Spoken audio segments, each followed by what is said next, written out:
Hi you guys, welcome back. If you're new here, my name is Nina, and today's video, as you can tell by the title, is going to be me reading a bunch of new releases that I predicted will be 5 stars in my book. We're going to be starting with Carly Fortune's Our Perfect Summer, which just got recently released in May. Still filming this in May, so it got released like maybe a week ago. I love Carly Fortune books. I have loved them since the first one that I ever read, and they have made me want to travel and see more of the world. And actually, the book that came out last year, One Golden Summer, I actually bought in the airport when I was going on my own vacation, and so I have a very emotional and just nostalgic attachment to these books because they give me so much serotonin and dopamine, and they give me all of the summer feels. And so when I thought about doing this video, this is the first book that I thought about including in this video. This, I think, follows Frankie. Yeah, Frankie and George, who we also see in One Golden Summer. And I absolutely adore Carly Fortune because she writes books that read really quickly and that have twists that I never expect and never see coming. And so I think this is going to be really, really fun. I am very, very excited. Today is Thursday. I think it's going to be a very star-studded 5-star reads week of reading. I'm really bummed that we don't have an Emily Henry book for this year because those are like my Super Bowl, if you will, my Olympics. I'm very, very excited. What was going to be a really horrendous week of reading has now turned into a very exciting week of reading. Good morning. It is 6:45 in the morning and I'm on my way to work. I've reached the point where I don't really care what time I get there or if I get there. I'm going to start Our Perfect Storm and I'm very, very excited. I'm very, very scared. I think this might be the biggest Carly Fortune book, if I'm not mistaken, or maybe it just feels bigger because it's in hardcover. 403 pages. Frankie and George have been best friends since they were 8 years old, both passionate, impulsive, and headstrong. They've always clashed and come back together until now. It's the eve of Frankie's wedding weekend, and she doesn't know where they stand or even if George will show up as her best man. What? Then at the start of the festivities, walks George. For one glorious evening, surrounded by her loved ones, Frankie feels her life is finally perfect, but it all comes crashing down when her fiancé dumps her the next morning, leaving only a note as an explanation. What? Crushed and confused, Frankie returns to her family home to wallow, but George has a different idea and a plan for healing Frankie's broken heart. He wants her to go on her honeymoon with him for 1 week to the lush rainforest and misty beaches of Tofino. What? Frankie agrees, seeing the trip for what it really is, one last chance to repair their friendship, even if it means unearthing secrets and long-buried feelings neither knows how to handle, even if it means falling apart for good. For all the bold girls and ferocious women, and for the people who love them wildly. Must be nice. Can't relate. I am not bold. No. This is gonna be so fascinating. I met George St. James the day my mom vanished. Very excited. I love me some Carly Fortune. I love me some Carly Fortune.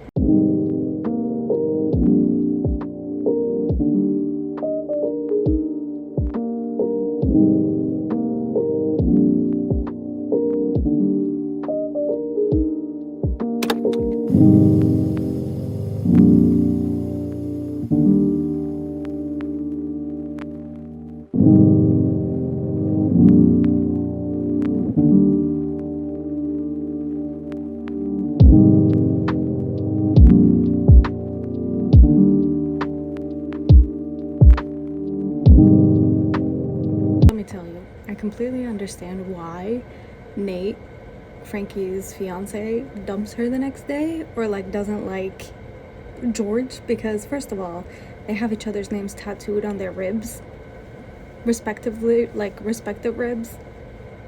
That's crazy for a friendship. And then also her dad calls George her missing rib, so he'd be like, where's your missing rib? Haven't seen your missing rib. No wonder Nate doesn't like him. And he really doesn't like Nate either.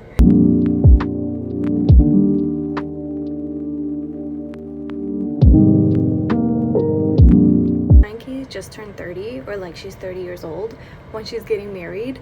And I can't help but think, when was her Saturn return?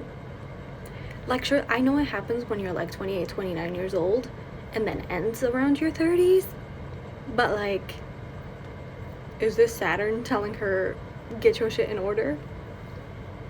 It could have just ended before her wedding fell apart. I don't know. I know I probably sound crazy having that as my first thought about it. She just got dumped and Nate had left, and now Frankie is living with her friends and with her friend and her friend's girlfriend. I really like Frankie as a character. I think she's so fun. I think she's going to be one of the funnest characters to read about. Like, she has tattoos, she's very wild, she's out there, she doesn't like keep quiet, she speaks her mind. I really like her. So, and I really like George. I think I'm only gonna like him more. I tend to like the men that Carly Fortune writes. I wanted to update you about how far I am into this book, which I did not expect to be this far in. Yes, my bookmark is a tissue. Mind your business, okay? We've all used some weird stuff as a bookmark once or twice in our lives. I am on chapter 20 on page 145, which is so much further than I thought I would be. I honestly am flying through this book. I'm really scared that I am flying through it as quickly as I am. Frankie and George decide to go on the honeymoon together, and they just reached like the suite that they're staying in, and they have to play pretend that they're married, which they've done before, and they like got married when they were younger, but instead of getting married, it was like swearing that they'll be best friends for the rest of their lives. And I just thought it was so cute. I really love their friendship.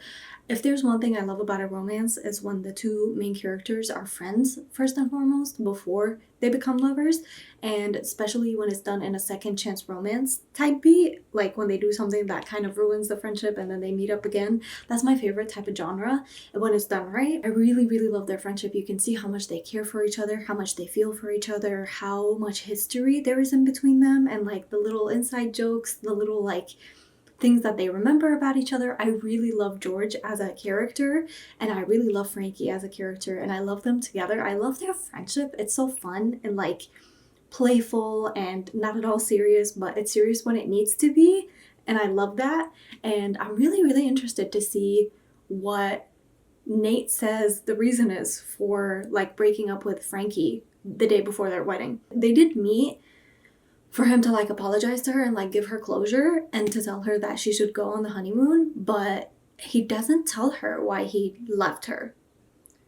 And he also breaks up with her with like a note, and she wakes up and he's not there. So I'm wondering if George said something to him and that's going to be like the third act tension breakup situation, or maybe he just thought that she belongs with George and he decided to do the right thing. I don't know. I'm just very excited, and I wanted to let you know that I am flying through this book, and I'm really scared because then that means I'll probably be done with it in the next 2 days, which yes leads us to the next book in this challenge, but also I would love to spend a little bit more time with this. I'm really glad that the other books by Carly Fortune are being made into a TV show.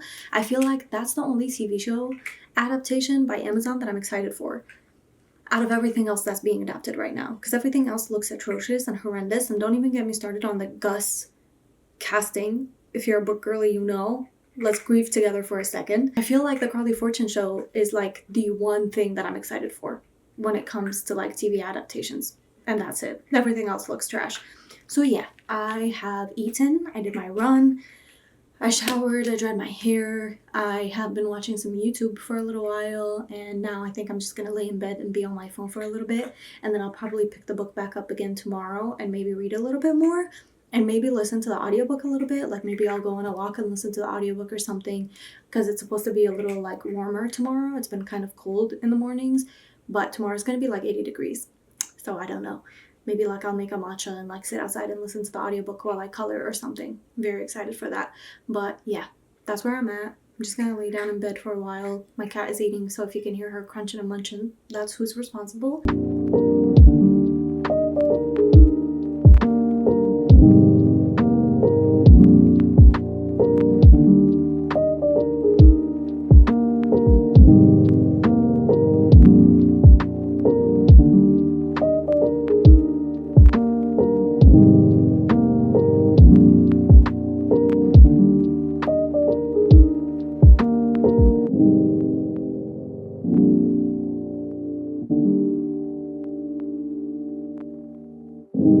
So it is 1:55 in the afternoon on Saturday, May something. I think it's May 16th today.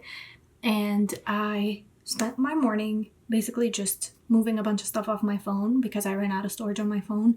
So I had to like move some stuff into my laptop and like delete it off my phone. So that took a couple of hours. And then I also had breakfast and I just kind of chilled on my phone for a little bit. It's been a while since I've had a Saturday where I can just sit in the morning and don't have anywhere to go or anywhere to be or anything to do. So it was very, very nice. I got to sleep in a little bit. Sleeping in was like 6:30. I woke up at 6:30 because my body's just used to it. I wake up at 5 every day for work. So it's really hard for me to sleep a little bit more than that. But then I kind of like fell back asleep after a while. And now that I'm done doing everything that I want to do, I mean, I also want to read, so I'll still be doing something that I want to do. I think I'm going to pick this up, and like I said last night, I am on page 145. Ideally, I don't think I'm going to be able to finish this book today, but I do think I could probably get a good chunk of it in today and then finish it tomorrow and then start the second book tomorrow as well. So is that going to happen? I don't know. I guess we'll see. I am going to be listening to the audiobook because I have Spotify hours that renew in like a week, so I have no problem listening to it. Plus, I feel like I really want to color. So this is the coloring book I'm going to be using. It's called Cozy Corners, and I felt like it was a great match for the cover of the book. They're both kind of purple. I don't know if it comes off on the screen how purple this is, but it's kind of like a lilac lavender color. And I've already chosen which page I want to do. I kind of want to do this one. I actually have had this coloring book for a while, but I haven't used it all that much. I have only colored one other page, I think, in here, which was this. And this was in October of last year. I have like 4 other coloring books that I usually put like way back there, and I use another one a lot more, and that one I think is called Girl Moment, and I've colored like maybe 5 or 6 pages of that one, so I thought maybe it was time to switch it up. Plus, like I said, this matches the cover colors. I do listen to my audiobooks on double speed. I feel like I can understand what's happening and not feel like I'm bored of it when I'm listening to it at double speed, so that's what I'm going to do. Maybe I'll put like some screensaver thing on my iPad, but probably not because I'll be focusing on 2 things at once, and I think that's just too much stimulation all at once. So I'm going to be coloring, listening to the audiobook, and I will update you when I have thoughts and probably show you the finished product.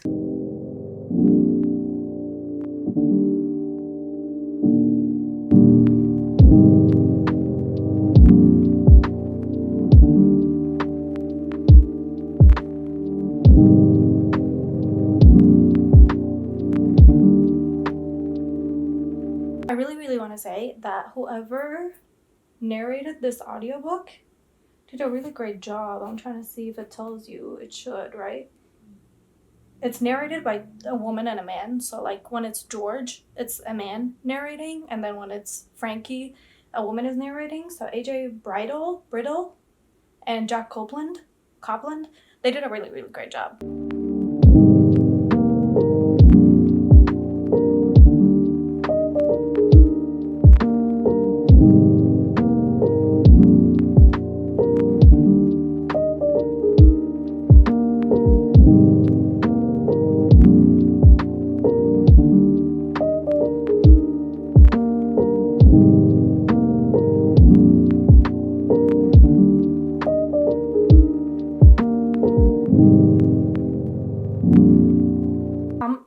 Like 20 seconds away from finishing chapter 23.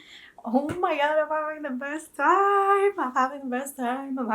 time. I love George and Frankie so much. They had a scene, oh my god, if you know, you know, when they're like in bed and they're like waking up together. Why do I love them so much? The crazy thing about Carly Fortune is that even her spicy scenes are written so well that they make you feel every feeling that the characters are feeling. And I'm feeling everything that Frankie and George are feeling, and you know, like the giddiness, but also the confusion of liking someone you've been best friends with your whole life, and you're not supposed to be seeing each other that way, but you are seeing each other that way. And George, please. I love him so much.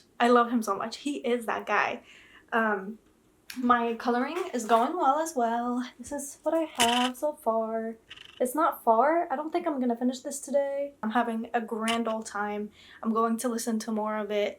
I think maybe I'll stop at like 4, because why not? I'm having a great time. And I think I really want to listen to more of the book. I'm just having so much fun. Too much fun for me to be like saying no thank you.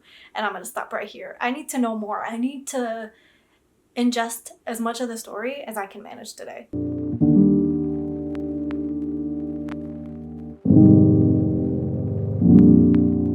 I'm done.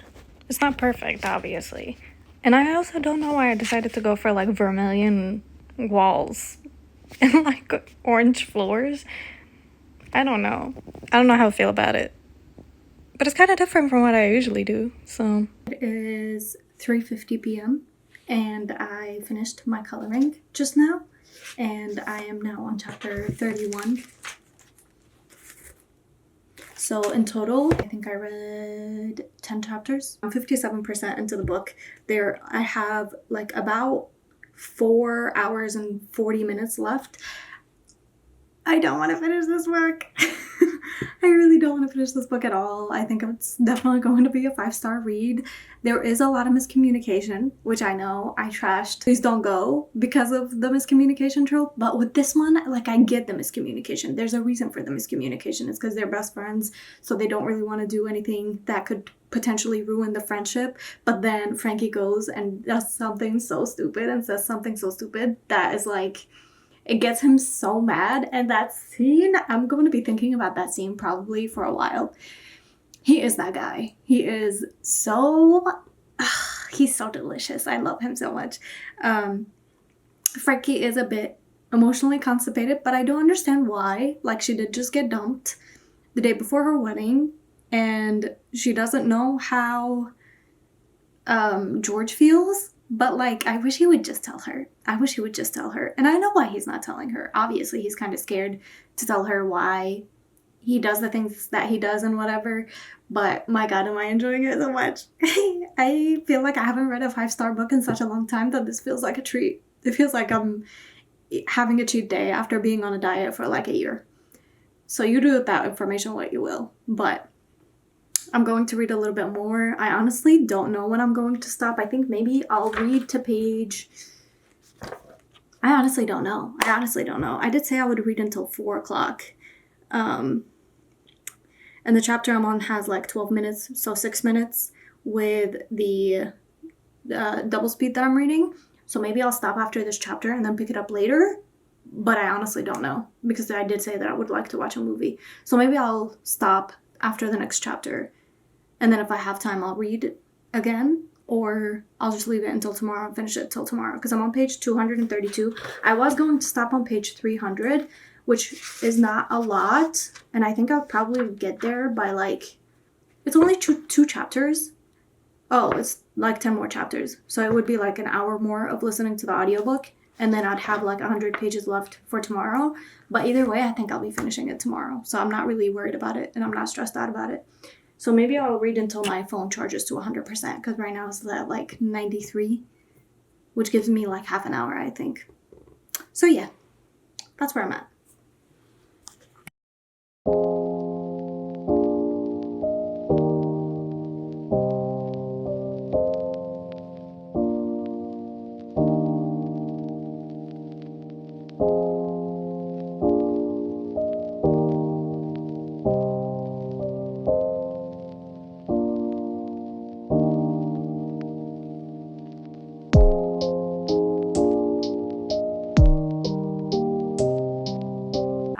Did read the pages that I said I was going to read. I'm actually now on page 298. They've decided that they want to try. Well, I shouldn't say they, because George was always open to being with her, but she's always been like a little bit off of not wanting to ruin the friendship type situation. This book, their theme song is Only Forever by Demi Lovato. I feel like I ate with that. I don't know. If you know, you know. But yeah, they got together. They're very, very happy together. I love them so much. It makes me so giddy reading about them and being them and like watching them discover new parts of each other, even though they know so much about each other already. I actually want to finish the book today. I know it's kind of crazy. I will not do it because I feel like I'm going to get burnt out and I really don't want to do that to myself, but it would be so easy for me to finish it today, and that's something I haven't felt in a very long time. Being so lost in a book like this, it feels so good, and it feels like something I've been missing for a very long time. So yeah, I'm really, really enjoying it. I'm probably going to be done for the day. I don't know if I'm still going to do my bath later because I'm kind of not feeling it. And it's really hot, so I don't know. It would be nice, but then I have to clean the tub before I get in it, and I'm really not in the mood for that. So maybe I'll do it tomorrow, like early in the day. I don't know, I have all day tomorrow. And maybe I'll finish the book in the bathtub. But I probably will watch a movie tonight. It's just a matter of which one. But yeah, I just wanted to let you know that I'm done for right now. I really, really loved it, and I definitely think it's going to be highly rated if you couldn't already tell.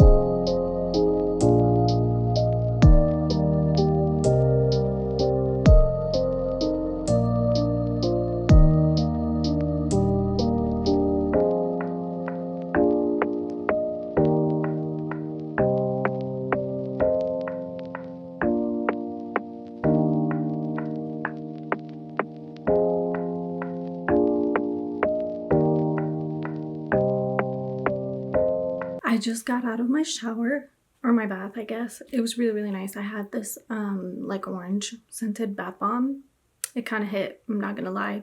It was really comforting to be in there for a while. And I listened to like an hour and a half, I think, of the audiobook. And now I'm on page 380, which is chapter 30 or 51, I think. So I think I read or listened to like 10 chapters. Yeah, 51. I was on 41, I think, when I started this morning. I have 20 pages left in the book, 40 minutes left in the audiobook. We just got to a part. By the way, I was right. The reason why Nate left Frankie the night before her wedding is because George said something to him, and he realized that he really doesn't know Frankie, and Frankie has not been herself with him, and so he leaves her. And George knew that, and her brothers knew that, but none of them told her. So that was like the third act tension breakup situation, because she didn't think that he was in love with her. She thought that he was just discovering his feelings while she was discovering her feelings while they were on the honeymoon. But then it comes out that he's been in love with her for years and decades. It was really, really cute because she has like this trauma with whales and her mother, because her mother left her when she was young to go like chase after whales or whatever, and so she's always had like a hatred towards them. But then the last day, I think, or the day before the last day of the honeymoon, he takes her to go look at whales, and it like opens up her relationship with her mother, and she actually gets to know her mother as a person versus as a mother that had left her when she was young. So I thought it was really, really cute. And I think it was like the last day of the honeymoon, like right before they were about to leave, that it comes out that he said something to Nate that made her leave her, and they leave on like bad terms. And then she just reached out to him, and he's about to give her like stuff from when he was younger that he wrote about how he was basically falling in love with her. That kind of chronicles the time where he fell in love with her. And I love a trope where the main female character finds out about feelings that have been there for a while that she didn't know about. So yeah, I'm gonna finish this book, and I'm having the best time, and I'm gonna be so sad to be done with this book. Like, so sad. I kind of wish I had left it for like the finale. I'm gonna finish this book, and I'm gonna be sad about it.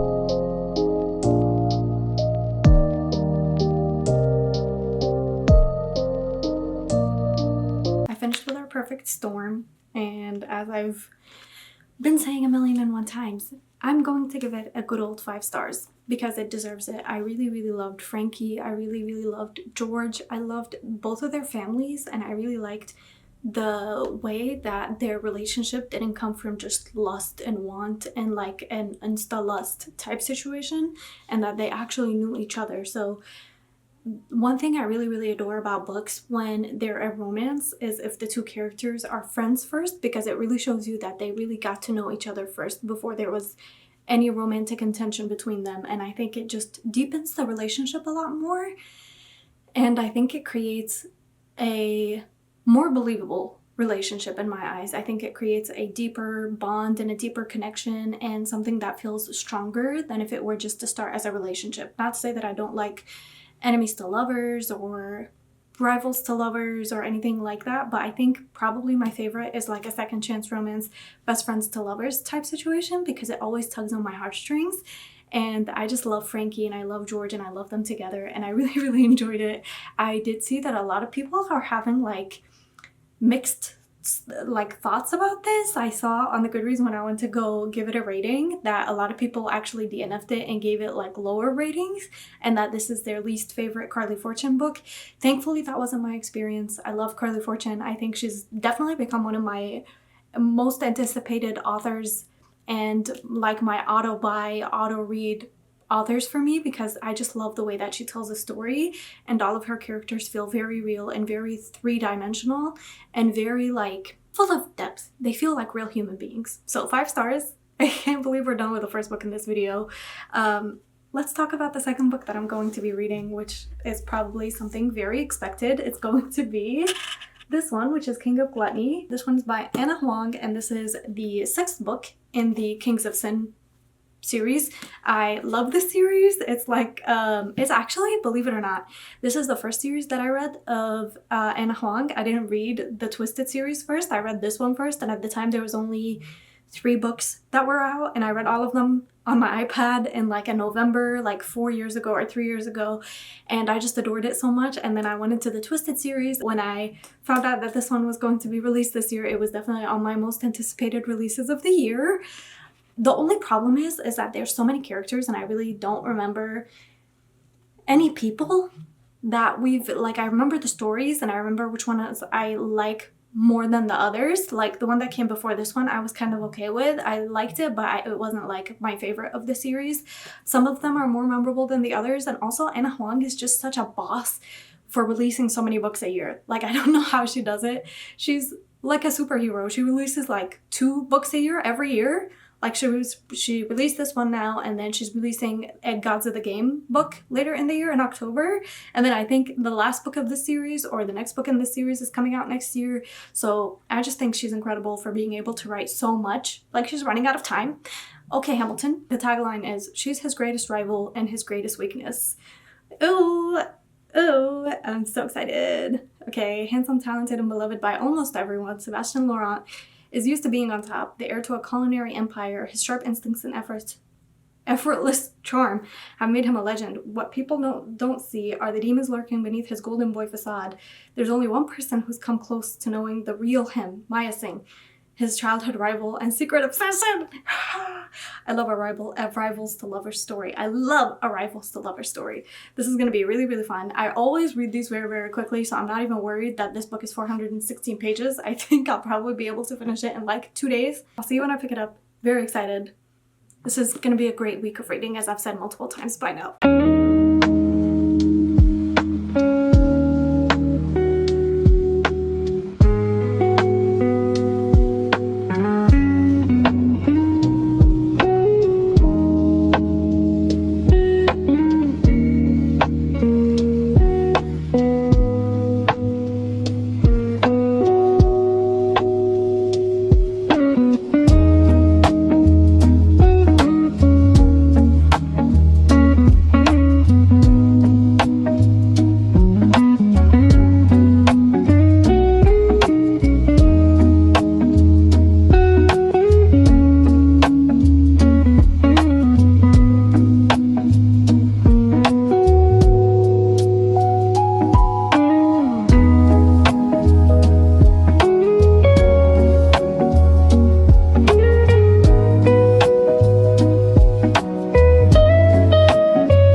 actually maybe been a week since we've last spoken. Maybe a little less than a week, but like it's been a significant amount of time. But it is Saturday, the 23rd of May, and it's been a very, very interesting few days. I was going through a lot, and so I didn't have the time to film. I did end up reading a little bit of the book that I was so very excited for to read, and then ended up not reading much of. Okay, so let's talk about the book. I started with King of Gluttony, and I'm on page 190. So I'm a significant amount of pages into the book. I'm on chapter 21. Also, I think my version might be like messed up or something, because I have like these down here, and also like the chapter starts way higher, which it shouldn't, because every other chapter doesn't start that way. And then when you flip the page, it also like the margins are off. Do you see the comparison? I don't know. I don't really particularly care all that much.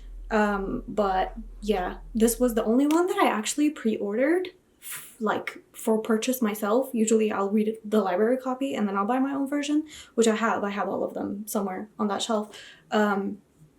This one was the first one that I ever pre-order, and the copy came like this, so I thought it was interesting, and I'll probably think about that every time I open this copy. But basically, this follows Maya and Sebastian. They've been like rivals for their whole lives. They went to the same boarding school, and they've just always one-upped each other. And Maya works in like the frozen food business, and so does Sebastian in a way.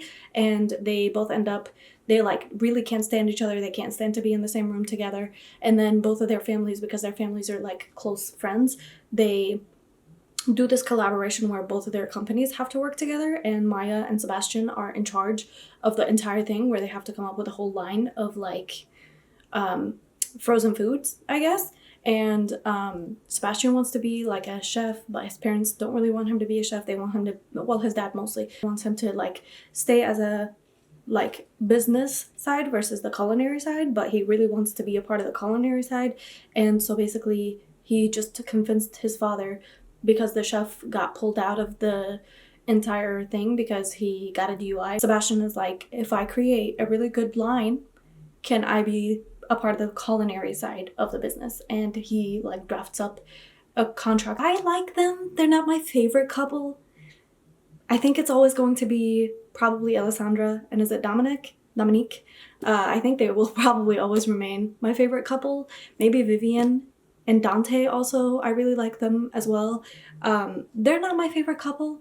They're okay. I really like seeing, like, we see Xavier, we see Vuk, we see Sloane, because they're all friends. We even see Vivian, we see Alessandra, and so I thought it was really, really fun that we get, like, these little cameos from all the other characters in this universe. I like Sebastian. I think he's cute. Low-key, maybe I'm growing out of the genre. I don't know. It's just frustrating because I'm like, all of this can be solved with a simple conversation. You know what I mean? Like, they like each other. It's very clear that they like each other, that the feelings they have for each other are pretty much misplaced.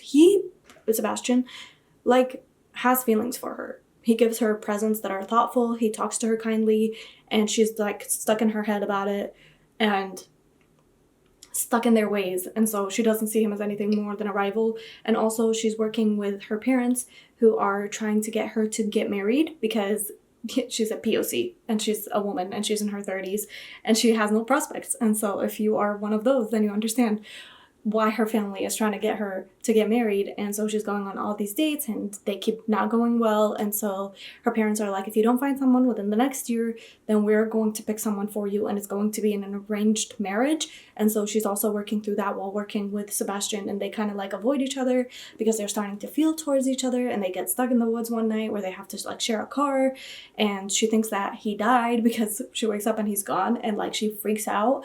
Like, did that not tip you off? Is there like, maybe it's because of Please Don't Go, which I read like last week at this point, or 2 weeks ago, that I'm also like, that I'm still kind of annoyed with the miscommunication trope. But I'm like, is there critical thinking where we can be like, oh, I thought he died, so maybe I don't hate him because I cried when I thought that he died, and he's also really nice to her and like gives her very thoughtful gifts and whatever. And no part of her thinks like, wait, maybe there's something there that's more than just hatred towards each other.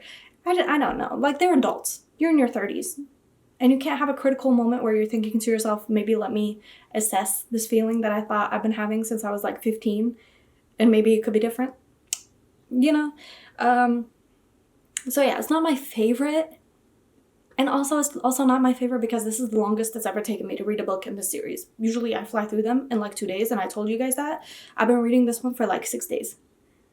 And one of the days I read like a page, just because I didn't want to cut my reading streak on Fable. So I literally just started a singular page. And I was okay with that. Usually I'm like eating it up in like 2 sittings.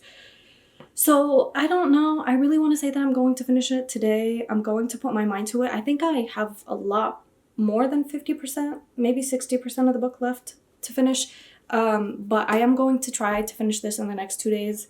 I want to be done before Sunday is over. And today is Saturday. And it's 1 p.m., 1:30. So I feel like if I sit down and read for a couple hours today, maybe a couple hours later, then I'll be able to finish it. I'm sure it's going to get better.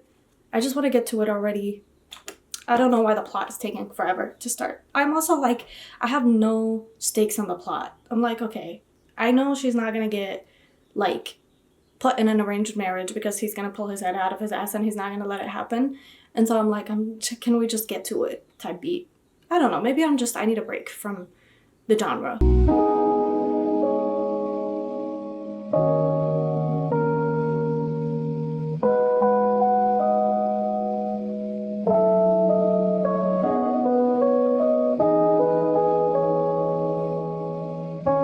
I just have to say, I'm on page 206, so I haven't really read all that much, but the start of this book has been and will probably continue to be Maya's grandma.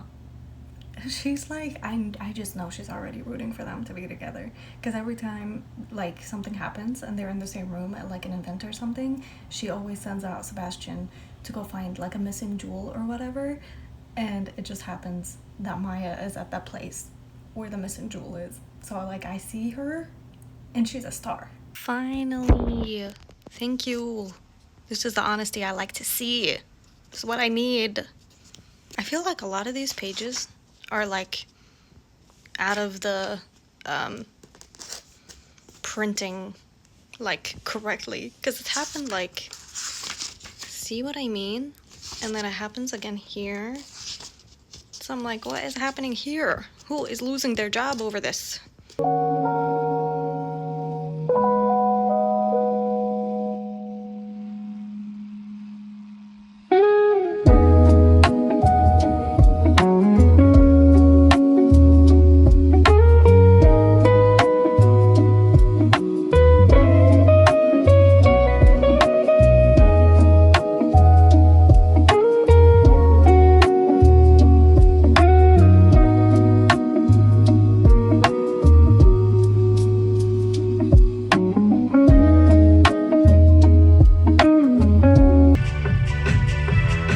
It's getting a little ridiculous. It's the next day, and I know I said I was going to finish the book yesterday, and then I didn't. I actually got a pretty good amount in. I honestly don't know. I don't remember where I started yesterday, but I'm on page 226. So I stopped like not long after I spoke to you last, because my sister wanted to go on a walk, and so we went on a walk. Not much happened in the book yesterday. They just, like, it was so random. I'll say it again. It felt so random. One day they hate each other, and then her sister's wedding happens and they're hooking up. It's really intense. And all of a sudden he like is not hiding her feelings for her, and he tells her that she's the one he wanted to be at the wedding with. And I'm like, why all of a sudden? Where's the like grown-up conversation? I think I'm just getting irritated, because if these were like 16, 17-year-olds, I'd be like, cool, you don't know how to have a conversation. They're both in like their 30s. So I'm like, you guys couldn't have a conversation? Couldn't evaluate what the feelings you were having were? Like, are we that emotionally constipated? I think it's because it's a theme. It's been a theme in the books that I've been reading lately. Like, Please Don't Go. I keep going back to that one because it was like, you guys are adults. You can have a conversation and like change your mind about people. Why is it so hard for people to understand that you can change your mind? So it was just kind of really frustrating, because one second they can't stand each other and they can't even have a conversation, and then the next they're hooking up and he's like, oh my God, you are my angel. And I'm like, where did this come from? Y'all have not even spoken to each other. what is happening? So yeah, I'm just kind of a bit irritated with the entire thing. I think it's kind of putting me in a reading slump because if I really wanted to, I could have found some time yesterday, even when I wasn't feeling well, to read a little bit more. But I honestly would rather just sit on my phone and not be dealing with these people who don't know how to have a conversation at 30 years old. But I cannot read this for another day. I've been reading this book for an entire week at this point. It actually has been a week because I think I finished the Carly Fortune book last weekend and it's Sunday today. So I have no choice. I have like half the book left. I think it's like 500 something pages. Oh, it's only in the 400s. I have like 200 pages left. So I need to sit down and I'm not doing anything other than finishing this book today.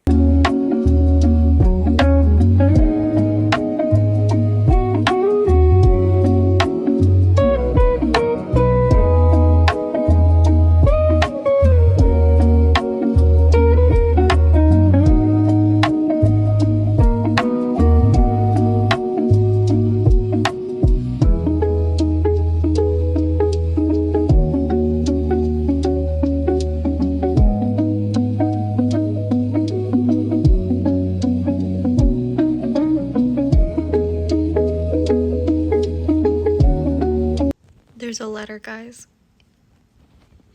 We have a letter that she never saw, that somebody responded to and told him that she doesn't feel the same. I mean, like, they responded as Maya, saying that she doesn't feel the same, and he gave this to her like years ago, and she had no idea that it existed. I knew it before they even said it. Everybody's always going to Christian for help. I'm on page 357 on chapter 42, and I am like, oh, there's barely anything left. It ends on page 405, so I basically have like 50 pages left of this book. I told you once I really get into it, I knew that I would not take long to finish this book. Had I just sat down and like really put my mind to it, I think probably Please Don't Go probably put me in a reading slump. And that's very disappointing. Even though the Carly Fortune book brought me back, I feel like I still wasn't over it. Anyways, 50 pages of the book. We got like the plot twist in the end where the event happens and it gets messed up because somebody like messed with something to make it look like Sebastian and Maya messed up, and also Sebastian and Maya's father get into a fight where they tell both families that they're done with each other and they're never gonna hang out again, and after this event they're not allowed to like communicate with each other again, and neither of their families know that they're dating each other. So I'm wondering how that's gonna go, and if that's gonna be the third act breakup, or if there is no third act breakup, because I don't know how there can be a third act breakup in the last 50 pages. It's not even like, I don't even know how they would solve it. Is the Gramercy not mentioned in the Diddy case, or am I tripping? I feel like it was mentioned. I could be wrong.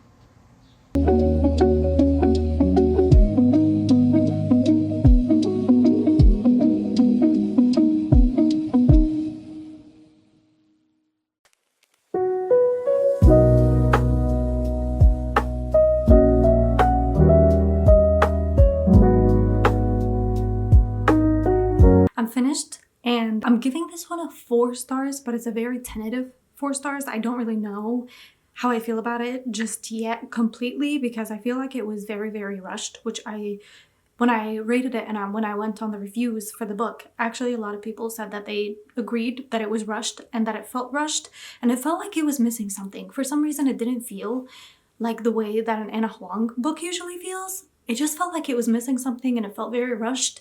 And for that reason, I don't think I could give it 5 stars. I honestly don't think that this is my favorite. It kind of felt very surface level. Even the romance, the characters, the relationship. I don't know. That's why I'm like, I don't even know if I want to give it a 4 stars or maybe like a 3.75. But I really enjoyed the aspect of having the characters from all the other books present in this one. And I'm really, really excited for the next book, which is going to be Killian's book, which I think is going to be King of Lust is the only one left. I do hope that she takes her time writing the next one before she releases it, because I know she's writing the Gods of the Game series right now and she's writing this one at the same time, and I'm sure she's writing like a third series that's probably going to take the place of this one. But I just hope that she takes her time with the next one, and it doesn't feel as rushed as this does, and I hope that the Gods of the Game books also don't feel as rushed as this one did, just because I really love her writing, and this one just felt like it went from being so slow for the first like 30-40%, and then suddenly they're like hooking up all the time and they're in love and everything is working out really well, and you know, so it just felt like we went from 0 to 100 immediately, and I don't know how I feel about that. So the rushed part of it really just did not vibe well with me. I don't know that I would name this one as like my top 3 of this series. So yeah, we had a 5-star. Now we have like a 3.75 4-star book. That's the end of this video. I hope you enjoyed. Let me know down below if you've read either of these new releases. I actually was hoping to make this video a little bit longer and like read a couple more of the new releases that came out. I wanted to read Elsie Silver's new release. Ashley Poston, I think, is also releasing a new book soon. I was hoping to add a little bit more in here, but honestly, the library has been kind of lacking with the timing, which I'm not mad at because I'm getting a free book. So I'm like, take your time with however long it takes for me to get the book and whenever it's my turn. So for that reason, this video was as short as it was. I will be making obviously a part 2 and part 3 because I have so many other new releases that I'm looking forward to this year. But I hope you enjoyed. I think this video was one of the more fun ones for me to film because I just did so much within this week, or within however many days that this video took over. This has been one of my favorite videos to edit, to film, to look back at, and I hope that it showed in the editing and in the way that I filmed. So yeah, with that being said, I hope you enjoyed, and I will see you again whenever I see you with another video. Have the best day, treat yourself to something nice, and take care of yourself. Bye!